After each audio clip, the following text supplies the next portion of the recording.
The Book of Ruth. Chapter 1. Elimelech of Bethlehem, going with his wife Noemi, and 2 sons into the land of Moab, dieth there. His sons marry wives of that country, and die without issue. Noemi returneth home with her daughter-in-law Ruth, who refuseth to part with her. In the days of one of the judges, when the judges ruled, there came a famine in the land, and a certain man of Bethlehem, Judah, went to sojourn in the land of Moab with his wife and his 2 sons. He was named Elimelech, and his wife Noemi, and his 2 sons, the one Mahlon, and the other Chilion, Ephrathites of Bethlehem, Judah. And entering into the country of Moab, they abode there. And Elimelech, the husband of Noemi, died, and she remained with her sons. And they took wives of the women of Moab, of which one was called Orpah, and the other Ruth. And they dwelt there 10 years. And they both died, to wit, Mahlon and Chilion. And the woman was left alone, having lost both her sons and her husband. And she arose to go from the land of Moab to her own country, with both her daughters-in-law. For she had heard that the Lord had looked upon his people, and had given them food. Wherefore she went forth out of the place of her sojournment, with both her daughters-in-law. And being now in the way to return into the land of Judah, she said to them, Go ye home to your mothers. The Lord deal mercifully with you, as you have dealt with the dead and with me. May he grant you to find rest in the houses of the husbands which you shall take. And she kissed them. And they lifted up their voice, and began to weep, and to say, We will go on with thee to thy people. But she answered them, Return, my daughters, why come ye with me? Have I any more sons in my womb, that you may hope for husbands of me? Return again, my daughters, and go your ways. For I am now spent with age, and not fit for wedlock, although I might conceive this night and bear children. If you would wait till they were grown up, and come to man's estate, you would be old before you marry. Do not so, my daughters, I beseech you, for I am grieved the more for your distress, and the hand of the Lord is gone out against me. And they lifted up their voice, and began to weep again. Orpah kissed her mother-in-law, and returned. Ruth stuck close to her mother-in-law. And Noemi said to her, Behold, thy kinswoman is returned to her people, and to her gods. Go thou with her. She answered, Be not against me, to desire that I should leave thee and depart. For whithersoever thou shalt go, I will go, and where thou shalt dwell, I also will dwell. Thy people shall be my people, thy God my God. The land that shall receive thy dying, in the same will I die, and there will I be buried. The Lord do so and so to me, and add more also, if aught but death part me and thee. Then Noemi, seeing that Ruth was steadfastly determined to go with her, would not be against it, nor persuade her any more to return to her friends. So they went together and came to Bethlehem. And when they were come into the city, the report was quickly spread among all. And the women said, This is that Noemi. But she said to them, Call me not Noemi, that is beautiful, but call me Mara, that is bitter. For the Almighty hath quite filled me with bitterness. I went out full, and the Lord hath brought me back empty. Why then do you call me Noemi, whom the Lord hath humbled, and the Almighty hath afflicted? So Noemi came with Ruth, the Moabitess, her daughter-in-law, from the land of her sojournment, and returned into Bethlehem in the beginning of the barley harvest. Chapter 2. Ruth gleaneth in the field of Boaz, who showeth her favor. Now her husband Elimelech had a kinsman, a powerful man, and very rich, whose name was Boaz. And Ruth the Moabitess said to her mother-in-law, If thou wilt, I will go into the field, and glean the ears of corn that escape the hands of the reapers. wheresoever I shall find grace with a householder that will be favorable to me. And she answered her, Go, my daughter. She went therefore and gleaned the ears of corn after the reapers. And it happened that the owner of that field was Boaz, who was of the kindred of Elimelech.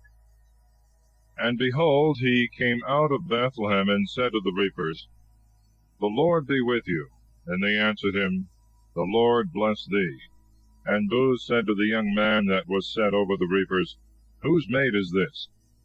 And he answered him, This is the Moabitess, who came with Noemi from the land of Moab. And she desired leave to glean the ears of corn that remained, following the steps of the reapers. And she hath been in the field from morning till now, and hath not gone home for one moment. And Boaz said to Ruth, Hear me, daughter, do not go to glean in any other field, and do not depart from this place, but keep with my maids, and follow where they reap. For I have charged my young men not to molest thee, and if thou art thirsty, go to the vessels, and drink of the waters whereof the servants drink. She fell on her face, and worshipping upon the ground said to him, Whence cometh this to me, that I should find grace before thy eyes, and that thou shouldst vouchsafe to take notice of me, a woman of another country? And he answered her, All hath been told me that thou hast done to thy mother-in-law after the death of thy husband, and how thou hast left thy parents, and the land wherein thou wast born, and art come to a people which thou knewest not heretofore. The Lord render unto thee for thy work, and mayest thou receive a full reward of the Lord the God of Israel, to whom thou art come, and under whose wings thou art fled. And she said, I have found grace in thy eyes, my Lord, who hast comforted me, and hast spoken to the heart of thy handmaid, who am not like to one of thy maids. And Boaz said to her, At mealtime come thou hither, and eat of the bread, and dip thy morsel in the vinegar. So she sat at the side of the reapers, and she heaped to herself frumenty, and ate, and was filled, and took the leavings. And she arose from thence to glean the ears of corn as before. And Boaz commanded his servants, saying, If she would even reap with you, hinder her not, and let fall some of your handfuls of purpose, and leave them, that she may gather them without shame, and let no man rebuke her when she gathereth them. She gleaned therefore in the field till evening, and beating out with a rod and threshing what she had gleaned, she found about the measure of an ephah of barley, that is, 3 bushels, which she took up and returned into the city, and showed it to her mother-in-law. Moreover, she brought out and gave her of the remains of her meat, wherewith she had been filled. And her mother-in-law said to her, Where hast thou gleaned today, and where hast thou wrought? Blessed be he that hath had pity on thee. And she told her with whom she had wrought. And she told the man's name, that he was called Boaz.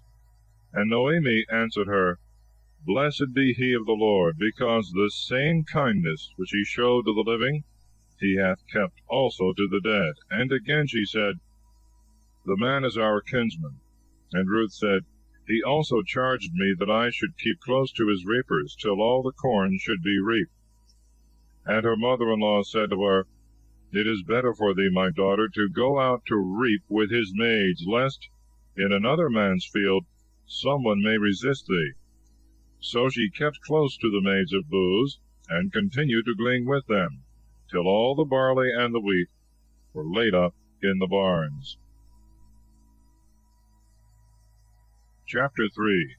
Ruth, instructed by her mother-in-law, lieth at Boaz's feet, claiming him for her husband by the law of affinity.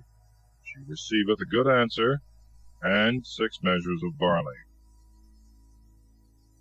After she was returned to her mother-in-law, Noemi said to her, My daughter, I will seek rest for thee, and will provide that it may be well with thee. This Boaz, with whose maids thou wast joined in the field, is our near kinsman. And behold, this night he winnoweth barley in the threshing floor.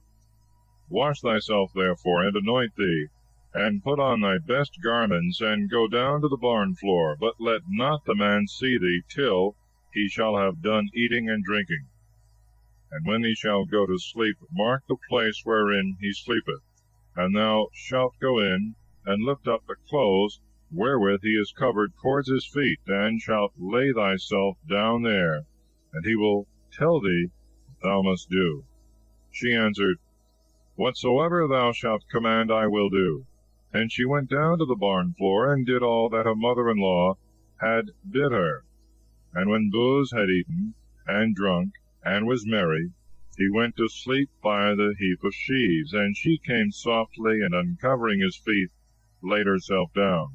And behold, when it was now midnight, the man was afraid and troubled. And he saw a woman lying at his feet, and he said to her, Who art thou? And she answered, I am Ruth, thy handmaid. Spread thy coverlet over thy servant, for thou art a near kinsman. And he said, Blessed art thou of the Lord, my daughter, and thy latter kindness has surpassed the former, because thou hast not followed young men, either poor or rich. Fear not therefore, whatsoever thou shalt say to me, I will do to thee. For all the people that dwell within the gates of my city know that thou art a virtuous woman.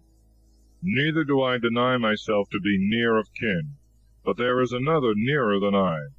Rest thou this night, and when morning is come, if he will take thee by the right of kindred, all is well. But if he will not, I will undoubtedly take thee, as the Lord liveth. Sleep till the morning. So she slept at his feet till the night was going off, and she arose before men could know one another.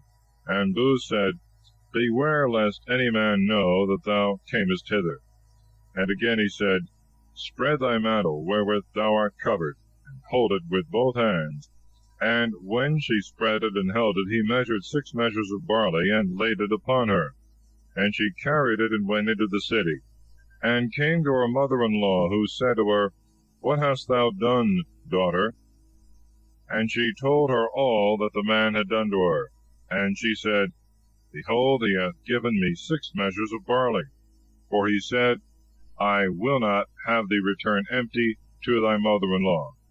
And Naomi said, Wait, my daughter, till we see what end the thing will have. For the man will not rest until he have accomplished what he hath said.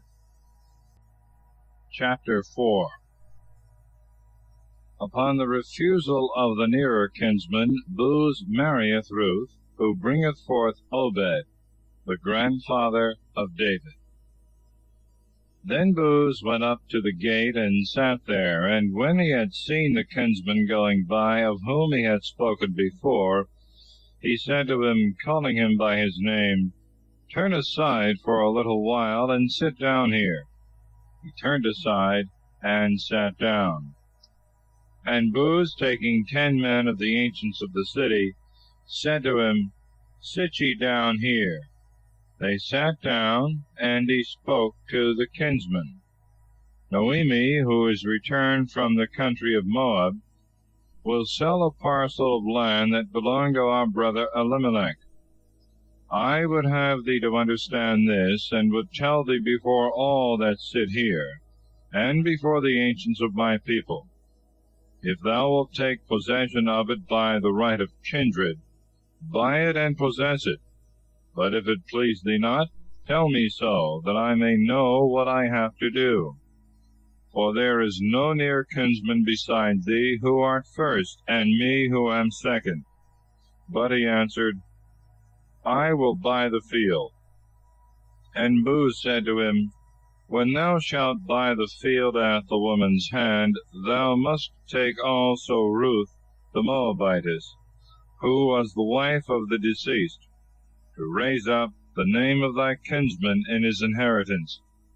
He answered, I yield up my right of next of kin, for I must not cut off the posterity of my own family. Do thou make use of my privilege, which I profess I do willingly forego. Now this in former times was the manner in Israel between kinsmen, that if at any time one yielded his right to another, that the grant might be sure, the man put off his shoe and gave it to his neighbor. This was a testimony of cession of right in Israel. So Booz said to his kinsman, Put off thy shoe. And immediately he took it off from his foot. And he said to the ancients and to all the people, You are witnesses this day that I have bought all that was Elimelech's, and Chilion's, and Mahlon's, of the hand of Noemi, and have taken to wife Ruth the Moabitess, the wife of Mahlon, to raise up the name of the deceased in his inheritance, lest his name be cut off from among his family and his brethren and his people. You, I say, are witnesses of this thing. Then all the people that were in the gate and the ancients answered, We are witnesses. The Lord make this woman who cometh into thy house like Rachel and Leah, who built up the house of Israel, that she may be an example of virtue in Ephratah, may have a famous name in Bethlehem, and that the house may be as the house of Phares, whom Thamar bore unto Judah, of the seed which the Lord shall give thee of this young woman. Booz therefore took Ruth, and married her, and went in unto her, and the Lord gave her to conceive, and to bear a son. And the women said to Noemi, Blessed be the Lord, who hath not suffered thy family to want a successor, that his name be preserved in Israel. And thou shouldst have one to comfort thy soul and cherish thy old age. For he is born of thy daughter-in-law, who loveth thee, and is much better to thee than if thou hadst 7 sons. And Noemi, taking the child, laid it in her bosom, and she carried it, and was a nurse unto it. And the women, her neighbors, congratulating with her, and saying, There is a son born to Noemi, called his name Obed. He is the father of Esai, the father of David. These are the generations of Phares. Phares begot Esron. Esron begot Aram. Aram begot Aminadab. Aminadab begot Nahasson. Nahasson begot Salmon. Salmon begot Booz. Booz begot Obed. Obed begot Isai. Isai begot David. Thus concludes the book of Ruth.